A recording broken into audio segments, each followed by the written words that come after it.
Hi Alex, I'm going to read you a story, but you must sit down on your bum first. Okay, you sitting?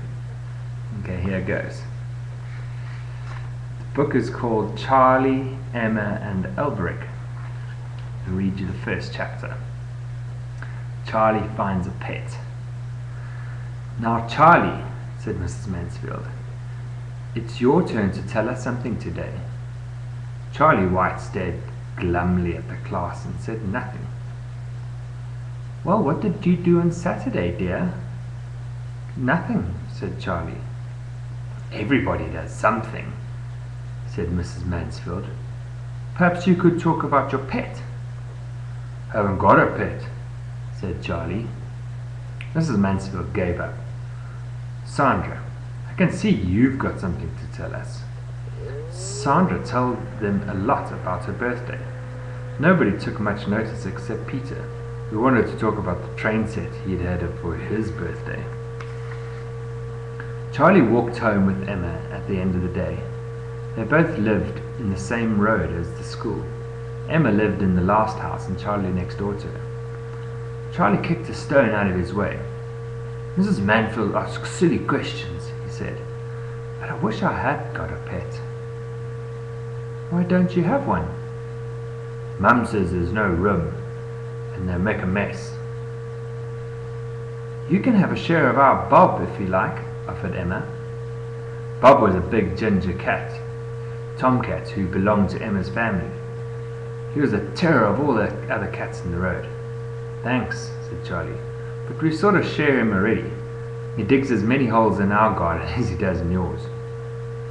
Workmen had been busy in the road while the children were at school. They had made a huge hole and roped it off and left it. Let's look, said Emma. They hung onto the rope and looked in. There were big pipes at the bottom and a lot of mud. I expect it's gas, said Charlie. Perhaps it's water. If it's water, it might burst, said Emma hopefully. There was one in the high street, and it made a huge spout of water and everyone got wet. Charlie hoped that it was water too, but he didn't want Emma to get too cocky. It's gas, he said. Oh, look, said Emma. There's something moving down there. So there was. A small live something was crawling up out of the mud at the bottom. It had a long head, a narrow body, and a very long tail, and 4 very short legs. At first it looked almost the same color as the mud, but as it came up into the sun, it shone bright, bright green. It's a lizard, said Charlie. Hold me. He ducked his head under the rope and leaned into the hole as far as he could. Emma held onto the seat of his pants. He picked up the lizard and wriggled back with it. It sat quite still in Charlie's hand and looked at them with small red eyes. It had a bright red mark on each shoulder too, and there was a line of sky blue scales along its back. Isn't he lovely? Said Emma. He likes me, said Charlie. I shall keep him as a pet. I saw him first, said Emma. But I knew he was a lizard and you didn't, and I picked him up. He's mine. Then Charlie remembered that Emma had kindly offered him a share in Bob, the ginger cat. All right, you can share him too, but I'll keep him. All right, said Emma. I'm glad you got a pet. What will you call him? Elberick, said Charlie. The name came to him quite suddenly. He didn't know where he'd heard it, but it sounded fierce.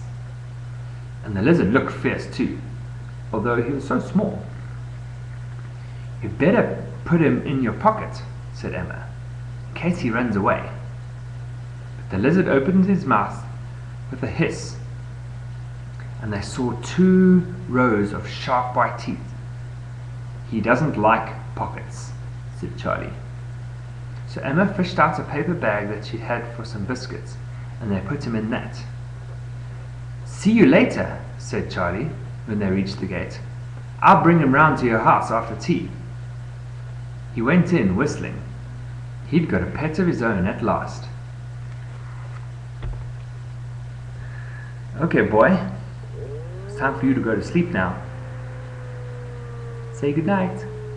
"Night, Alex." "Night."